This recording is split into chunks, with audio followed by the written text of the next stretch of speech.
जय माता की, राधे राधे। मेरी प्यारी सी YouTube फैमिली के सभी सदस्यों को सावन के पवित्र महीने की ढेर सारी शुभकामनाएं। और सावन का महीना शुरू हो गया है, जैसा कि आप सभी को भी पता ही होगा। और सावन का महीना भगवान भोलेनाथ का सबसे प्रिय महीना है। इस महीने में हम भगवान शिव को प्रतिदिन 1 लोटा जल चढ़ाते हैं और माता पार्वती का पूजन करते हैं, जिससे क्या होता है, हमें अखंड सौभाग्य की प्राप्ति होती है, हमारे घर में सुख समृद्धि बनी रहती है और सभी क्लेशों का, दुखों का नाश होता है। तो मॉर्निंग का टाइम है, यहाँ पर सुबह सुबह देखिए शुरुआत हो गई है नहा धो के लंच बनाने की, क्योंकि लल्ला को स्कूल जाना होता है। मेरा पूजा पाठ आजकल बंद चल रहा है, तो पूजा पाठ तो आपको दिखा नहीं सकती क्योंकि कर नहीं रही हूँ, लेकिन हाँ, आपसे पूजा पाठ से संबंधित बहुत ही अच्छी आज मैं बात करूँगी। तो चलिए वीडियो को प्रारंभ करते हैं और आप लोग पूरा वीडियो देखिएगा, आप सभी को बहुत अच्छा लगेगा। तो देखिए, भोले बाबा का बहुत ही प्रिय महीना ये शुरू हुआ है और इस महीने में हम सभी लोग आज से नहीं, अब जैसे YouTube है, सोशल मीडिया है, जब ये कुछ भी नहीं था तब से जब हम होश संभालते थे ना अपने घरों में, तो हम सनातनियों की ये विशेषता है कि हम लोग जब होश संभालते थे अपने घर में देखते थे हमारी मम्मी 1 लोटा जल और आटे से दिया बना रही हैं, बेर, बेलपत्र, धतूरा, भांग, दुनिया भर की सारी चीज़ें, दूध, सभी चीज़ लेकर मंदिर जा रही हैं और हम अपनी मम्मियों का हाथ पकड़ के साथ में जा रहे हैं। तो बचपन से ही हम ये सीखते आए हैं। तभी तो कहा जाता है बच्चे जो देखते हैं, जो सीखते हैं, जो संस्कार उनको उनके घरों में दिए जाते हैं वही वो करते हैं। और कितना भी वो बदली हुई दुनिया में रह ले, लोगों के साथ रह ले, लेकिन जो उनके बचपन के संस्कार हैं वो उनके अंदर हमेशा जीवित रहते हैं, है ना सही बात। तो सनातन धर्म की अपनी एक अलग ही विशेषता है, जो मतलब सबके हर धर्म की होती है, लेकिन सनातन धर्म की जो विशेषता है वो अलग ही है।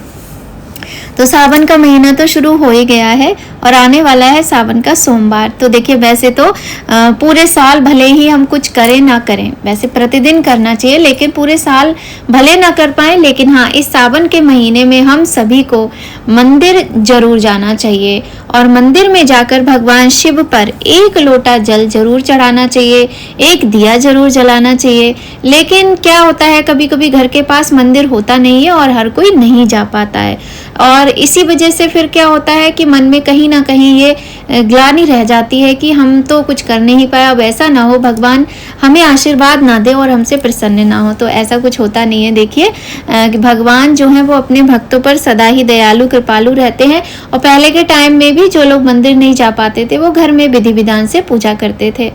तो सोमवार का व्रत आप करते हैं तो बहुत अच्छी बात है, व्रत के विषय में भी बात करेंगे। लेकिन जो रोज सुबह की जो पूजा है, क्षमा करना, रोज सुबह की जो पूजा है उसमें हमें कुछ बातों का जैसे ध्यान रखना चाहिए। पहले तो सावन में देखिए, बैगन मत खाना। बैगन खाने से ना आपको एलर्जी हो सकती है, आपका पेट खराब हो सकता है, तरह तरह की प्रॉब्लम्स हो सकती हैं।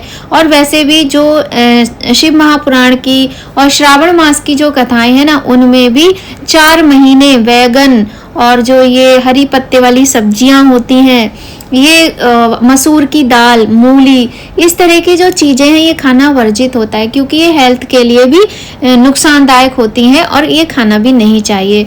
तो ऐसा हमारी कथाओं में हमें सुनने को मिलता है। और भोले बाबा जो हैं वो बहुत ही शीघ्र प्रसन्न होने वाले देवता हैं, क्योंकि कुछ नियमों का पालन हम नहीं करते हैं, इसलिए हमारी कामनाएं कहीं ना कहीं अधूरी रह जाती हैं। तो देखिए, भोले बाबा को हम कच्चा दूध चढ़ाएं, भोले बाबा को हम पंचामृत से अभिषेक करें, पर ध्यान रखना है पंचामृत में हमें तुलसी की पत्ती नहीं डालनी। जो तुलसी दल हम भगवान श्री हरि को अर्पित करते हैं वो तुलसी दल हमें भगवान भोलेनाथ को अर्पित नहीं करना है। भगवान भोलेनाथ को हम क्या चढ़ाएंगे? भांग चढ़ाएंगे, धतूरा चढ़ाएंगे, शमी पत्र चढ़ाएंगे, अक्षत यानी बिना टूटे हुए चावल चढ़ाए जाते हैं। भगवान शिव को सफेद फूल बहुत प्रिय होते हैं, जिनको कहते हैं ना आक के फूल, आंकड़े के फूल। और यहाँ देखिए, हमारी बिटिया ने ये जो प्लास्टिक के फूल और पॉट वगैरह ना सब धोए थे, तो ये यहाँ पे रखे हुए हैं सूखने के लिए। तो मैं अब इन्हें अंदर ले जा रही हूँ, क्योंकि उसने कल धोए थे और वो भूल गई। अब मैं इन्हें अंदर रखूंगी। तो भगवान शिव को आंकड़े के फूल, आंकड़े की पत्तियां बड़ी पसंद होती हैं, और भगवान को ना चंदन, भस्म, ये सारी चीजें जरूर लगानी चाहिए। और भोले बाबा की पूजा सबसे सरल पूजा मानी जाती है। बस आपको कुछ ध्यान रखना है, वो ये है कि भोले बाबा को ना झूठ बोलना नहीं पसंद है। तो हमें भोले बाबा का जब हम व्रत करें तो बिल्कुल भी झूठ नहीं बोलना चाहिए। अब देखिए, हम कहें बिल्कुल कभी भी झूठ ना बोलो, तो थोड़ा बहुत झूठ तो चलता है, हर कोई बोलता है। कोई भी इतना बड़ा मतलब हम मनुष्यों में, हम लोग जो घर परिवार के लोग होते हैं, संत नहीं होते हैं, है ना इतने ज़्यादा हम महान होते हैं कि बिल्कुल झूठ ना बोलें। लेकिन हाँ, मतलब कभी कभी लोग ना फालतू में ही झूठ बोलते हैं, जिससे किसी का नुकसान हो, जिससे किसी को तकलीफ हो। तो इस तरह की झूठी बात नहीं बोलनी चाहिए। झूठ वो बोलो जिससे किसी का भला हो रहा हो, और जब आपका भोलेनाथ का व्रत हो तब तो झूठ बोलना ही नहीं है, ध्यान रखना। देखिए, होता क्या है ना, बहुत सारे घरों में ये होता है कि हमारे पास ये कुछ रीज़न होते हैं कि हम पूजा नहीं कर सकते, व्रत नहीं कर सकते, क्योंकि हमारी फैमिली में किसी को पसंद नहीं है, क्योंकि हमें काम बहुत करना है। तो कभी मतलब हम क्या सारा जीवन ऐसे ही अपना काट देंगे, सबकी पसंद से ही चलते रहेंगे? हमारी अपनी कोई चॉइस नहीं है, अपनी कोई पसंद नहीं है, या हमारी अपनी कोई पहचान नहीं है? भाई, हमारा भी तो वजूद है कि नहीं है, हमारा भी जीने का कुछ तो आधार होना चाहिए। तो भोले बाबा की पूजा जरूर करना चाहिए। देखिए, घर में नहीं पसंद है, घर के लोगों का आप सारा काम कर दो, सारी चीज़ें कर दो, फिर अपने लिए 10 मिनट का, 15 मिनट का, आधे घंटे का टाइम निकाल कर जरूर रखो, है ना। और मैं देखिए आज यहाँ पर बना रही हूँ, आज शनिवार का दिन है ना, तो काले चने की सब्जी बहुत ही स्वादिष्ट बनती है। दोपहर का टाइम है तो सब्जी चावल सारी चीज़ें बनाऊंगी, कोई भी प्याज लहसुन वगैरह का यूज़ नहीं। अब तो सावन आ गए तो प्याज लहसुन का तो मतलब ही नहीं बनता इस्तेमाल करने का मेरा, और ना मैं खाऊंगी, ना मैं अपना किसी भी तरह का जो भोजन बनाऊंगी ना उसमें मैं यूज़ भी नहीं करूंगी, तो बच्चे भी नहीं खाएंगे। पतिदेव जी अपना प्याज कट करके वो फ्राई कर लेते हैं, वो खा लेते हैं। तो देखिए, अब क्या है कि जैसे कटहल वगैरह मैं उनके लिए बनाऊंगी सावन के महीने में, अगर वो खाएंगे, वैसे खाना नहीं चाहिए सावन में, कटहल भी नहीं खाना चाहिए, तो मैं उनके लिए प्याज लहसुन से ही बनाऊंगी, क्योंकि वो मेरी ड्यूटी होगी तो वो मैं करूंगी, है ना। लेकिन मैं नहीं खाऊंगी, मैं कुछ और बना के खा लूंगी और बच्चे भी कुछ और ही खा लेंगे। तो इस तरह से होता है कि हमने सबका काम तो कर दिया ना, अब हमें अपने लिए भी कुछ काम करना है। तो वो क्या है, हमारा अपना जो समय है उसमें एक ऐसा काम जिसमें सकारात्मकता हो, जिसमें कुछ ऐसी पॉजिटिविटी हो जो हमारे मन को अच्छा करे, जो हमारे वातावरण को अच्छा करे, और जो हमारे कर्मों को भी अच्छा करे। तो देखिए, अच्छे कर्म तो बहुत सारे होते हैं, लेकिन उसमें पूजा पाठ को भी सम्मिलित करना चाहिए। तो भोले बाबा की पूजा इस महीने में जरूर करनी चाहिए। हाँ, वो प्रतिदिन की पूजा में आपको 10 से 15 मिनट ही लगेगा, ज़्यादा टाइम नहीं लगेगा। उसमें क्या करना है, मंदिर जा रहे हैं तो अच्छी बात है, नहीं जा रहे हैं तो कोई दिक्कत नहीं है, तो भी अच्छी बात है। अपने घर में आप चाहो तो इस सावन के महीने में गमले में बेलपत्र का पेड़ लगा लो, ठीक है, बेलपत्र का पेड़ लगाओ, लेकिन ध्यान रखना बहुत ज़्यादा पानी नहीं डालना है। और बारिश अगर हो रही है तो बारिश में आप रख सकते हो, बारिश का पानी अलग होता है, पर जो हम डालते हैं पानी ना पौधों में, वो बहुत ज़्यादा यूज़ नहीं करना है। तो 1 लोटा जल से हमारे भोले बाबा प्रसन्न हो जाते हैं। भोले बाबा को जल चढ़ाएं, और थोड़ा सा कच्चा दूध चढ़ा सकते हैं, नहीं है तो कोई बात नहीं, पीला सफ़ेद लाल 3 में से कोई भी रंग हो, तीनों में से किसी भी रंग का चंदन आप लगा सकते हैं। फिर 2 दाने अक्षत के, 3 दाने अक्षत के चढ़ा दो, थोड़ा सा तिल चढ़ा दो काला, है ना, और बिल्कुल जरा सा कुछ मीठा, 1 चीनी का दाना ही चढ़ा दो, इतना ही बहुत है। बेलपत्र चढ़ाओ, भांग चढ़ाओ, धतूरा चढ़ाओ, जो चीज़ हो चढ़ा दो, नहीं है तो कोई बात नहीं, तो उसका अफसोस मत करो, उसका दुख मत मनाओ, और 1 धूप दीप जलाकर भोले बाबा का ओम नमः शिवाय मंत्र बोलते हुए रख दो। आप चाहो तो शिव चालीसा का पाठ कर लो, रुद्राष्टकम का पाठ कर लो, बहुत सारे पाठ होते हैं, आप कर सकते हो। और कुछ भी नहीं है तो ओम नमः शिवाय बोलना ही काफ़ी है, या फिर हमारे प्रदीप मिश्रा जी बताते हैं ना, श्री शिवाय नमस्तुभ्यम, ये भी आप बोल सकते हो। तो इस तरह से सुबह की पूजा करो, और शाम को भी करीब 7 बजे 1 दिया भोले बाबा के समक्ष जला दीजिए। इस तरह से रोज पूजा करो। अच्छा, जब सोमवार होता है ना, तो वो तो एक विशेष दिन है भोले बाबा का। इस दिन जो लोग व्रत करते हैं तो उनको थोड़ा विधि विधान से पूजा करनी चाहिए, और सुबह जल्दी पूजा कर लें, शाम को भी जल्दी पूजा कर लें तो अच्छा रहता है। अच्छा, होता क्या है ना, कभी कभी हमें कुछ चीज़ें पता नहीं होती, जैसे वही मैंने कहा जो पंचामृत होता है उसमें हम तुलसी दल डाल देते हैं, जबकि भोले बाबा का जिस पंचामृत से अभिषेक होता है उसमें तुलसी दल नहीं डाला जाता है। तो जब भी हम भगवान शिव की पूजा करने शिवालय यानी मंदिर जाएंगे तो सबसे पहले गणेश जी का पूजन करेंगे, फिर माता पार्वती का, फिर कार्तिकेय जी का, फिर नंदीश्वर का, फिर नाग देवता का, और अशोक सुंदरी यानी शिवलिंग के जो आगे वाला हिस्सा होता है वहां हम पूजन करेंगे, फिर शिव पिंडी यानी शिवलिंग पर हम पूजन करते हैं। और सबसे पहले पूजा में क्या करना होता है वो भी जान लीजिए। सबसे पहले हम भगवान को जल चढ़ाते हैं, गणेश जी से शुरुआत करते हैं, ठीक है। उसके बाद कच्चा दूध है तो वो चढ़ाइए, नहीं तो अगर आपके पास पंचामृत है तो वो चढ़ाइए। अच्छा, पंचामृत में क्या क्या होना चाहिए? पंचामृत में दूध, दही, शहद, घी, शक्कर और बूंद भर गंगा जल, ठीक है।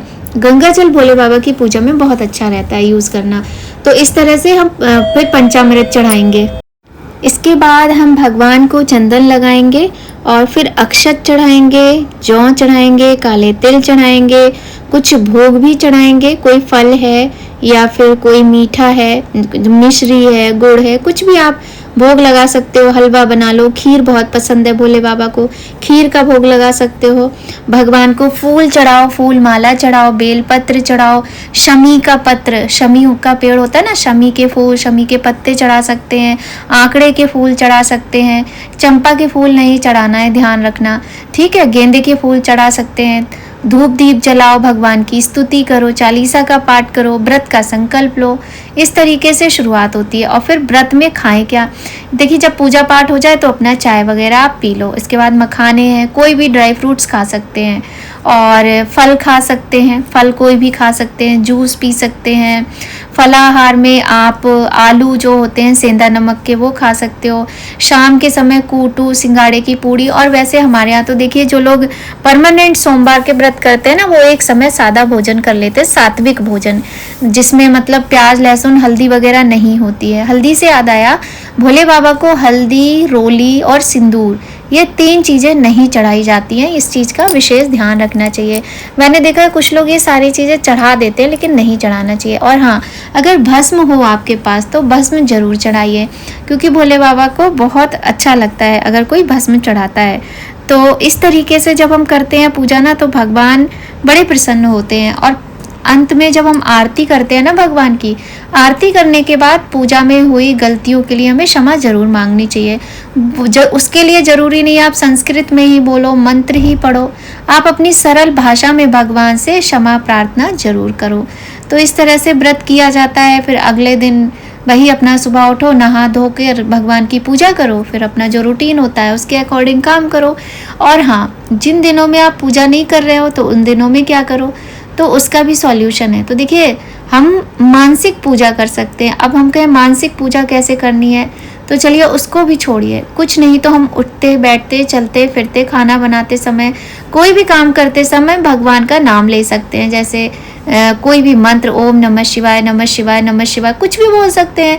शिव शिव शिव शिव शिव शिव शिव शंकर, शिव शंकर, मतलब नाम की बात है। आप राम जी का नाम लो, आप कन्हैया का नाम लो, आप राधा रानी का नाम लो, कोई भी भगवान का नाम जप करते रहो बस। और हमारे महाराज प्रेमानंद जी बताते ही हैं कि कितना नाम जप की कितनी महिमा है। उनकी दोनों किडनियां खराब हैं और वो देखिए, मतलब साक्षात ऐसा लगता है ना उनको देखकर तो कि राधा कृष्ण दोनों ही उनमें समाये हैं।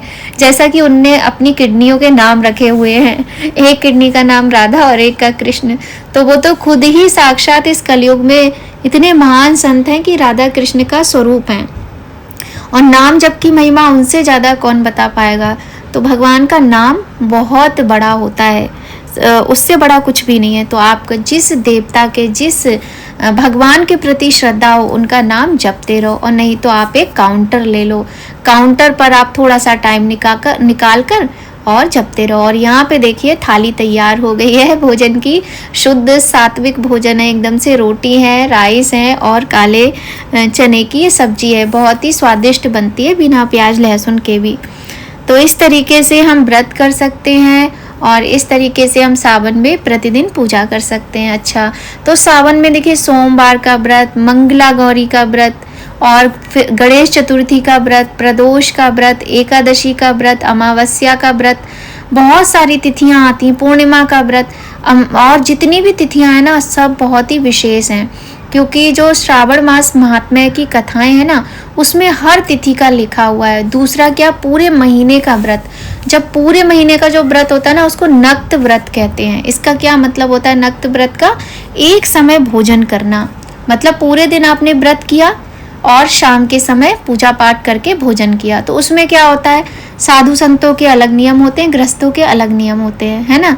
तो उस कुछ नहीं, पूरे दिन आप फलाहार भी ले सकते हो, अगर करता है कोई भी व्रत इस व्रत को तो पूरे दिन आप फलाहार भी ले सकते हो। और पूजा तो करनी जरूरी है ना, भगवान के नाम का जब पूजा करना जरूरी है। और शाम को क्या करना है, शाम को एक समय सेंधा नमक का भोजन कर सकते हो, जिसमें शक्ति सामर्थ्य हो मीठे से व्रत करने की तो बहुत अच्छी बात है। और एक समय अनाज भी खा सकते हो, अनाज का भोजन मतलब जैसे पराठा है और पूड़ी है, इस तरीके की चीज़ें भी खाई जा सकती हैं। ठीक है, अगर आपको वीडियो अच्छा लग रहा हो ना तो लाइक ज़रूर करना। तो ये मतलब बहुत ही छोटी सी जानकारी थी हमारे भोलेनाथ की पूजा के बारे में। इसके अलावा भी अगर आपको कुछ लगता हो कि मैं कुछ भूल गई हूँ तो आप प्लीज़ मुझे कमेंट में बताना, ठीक है।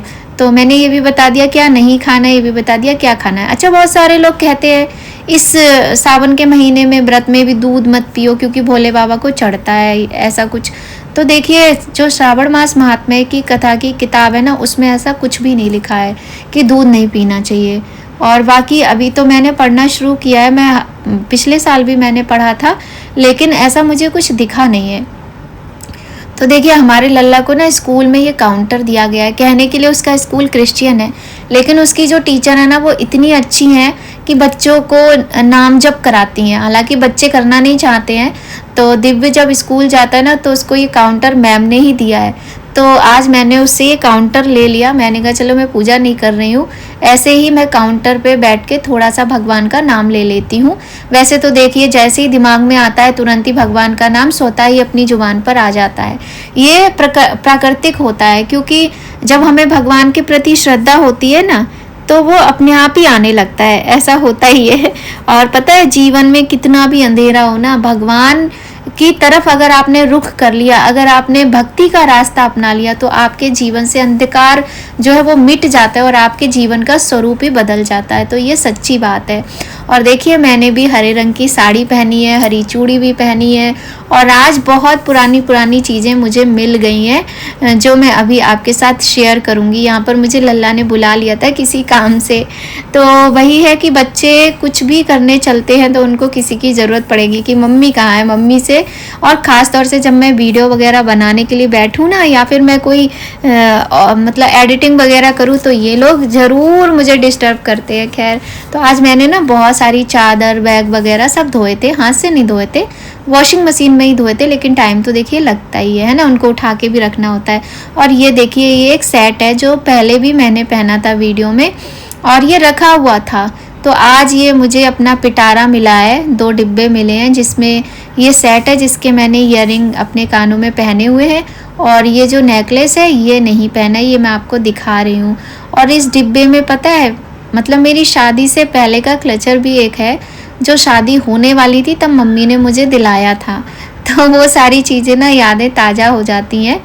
तो देखिए, ग्रीन कलर की साड़ी आप भी पहनना। जब आपको एक बहुत अच्छी बात बताती हूँ, जब आप सोमवार को मंदिर जाओगे ना व्रत रख के पूजा करने के लिए, तो आप हरे रंग की साड़ी पहनना, और हरे रंग की माता के लिए आप चूड़ी, मेहंदी, और देखिए ज़्यादा से ज़्यादा आप कितना भी सामान ले जा सकते हो, लेकिन चूड़ी, मेहंदी और एक चुन्नी लेकर जाना आप, जो माता पार्वती को चुन्नी चढ़ाना आप, और उनको मेहंदी लगाना थोड़ी सी, और उनको चूड़ी पहनाना, और अपने लिए जो चूड़ी आपको पहननी हो वो भी लेकर जाना। आजकल ज़्यादातर लोग नहीं पहनते, लेकिन पुराना फैशन लौट के आ रहा है, कुछ लोगों ने पहनना स्टार्ट कर दिया है। मैं चूड़ी हमेशा ही पहनती हूँ, आपने देखा होगा, मुझे बहुत पसंद है। तो खैर, माता को आप चूड़ी टच कराना, माता के चरणों में रखना, और पूजा करके फिर वापस लाके तब आप वो चूड़ियाँ पहनना, ठीक है। तो बहुत अच्छा रहता है। अच्छा, वो भी आने वाली है, हरियाली तीज भी आने वाली है, शायद 15 तारीख की है। और इस बार 4 सोमवार पड़ेंगे, तो 4 सोमवार 4 मंगलवार पड़ने वाले हैं, तो मंगला गौरी के भी 4 व्रत होंगे। और 4 सोमवार के भी व्रत होंगे। और आप लोग ना जो भी व्रत करें सोच समझ के करें भैया। 2 व्रत जो होते हैं ना वो इतनी शक्ति सामर्थ्य नहीं होती है जो एक साथ 2 व्रत कोई कर पाए। तो अपना सोच के करना और बहुत अच्छे से करना। और बस मैं यहीं पर अपनी वीडियो का एंड करती हूँ और आप सभी को एक बार फिर से सावन की ढेर सारी शुभकामनाएं। मिलती हूँ आपसे नेक्स्ट ब्लॉग में, जो कि मैं कोशिश करूँगी बहुत अच्छी जानकारी लेकर आऊँ। तो आज के ब्लॉग का यही एंड करती हूँ, आप सभी से विदा लेती हूँ। जय माता की, राधे राधे और ढेर सारी शुभकामनाएं आप सभी को। सभी पर भगवान भोलेनाथ माता पार्वती का आशीर्वाद बना रहे, सभी का सौभाग्य अखंड रहे, जिसके जीवन में जो दुख हैं वो सारे भोले बाबा की कृपा से दूर हों और सबकी मनोकामनाएं पूर्ण हों। तो चलिए बस आज की वीडियो में यहीं तक, फिर मिलते हैं आपसे। जय माता की, राधे राधे।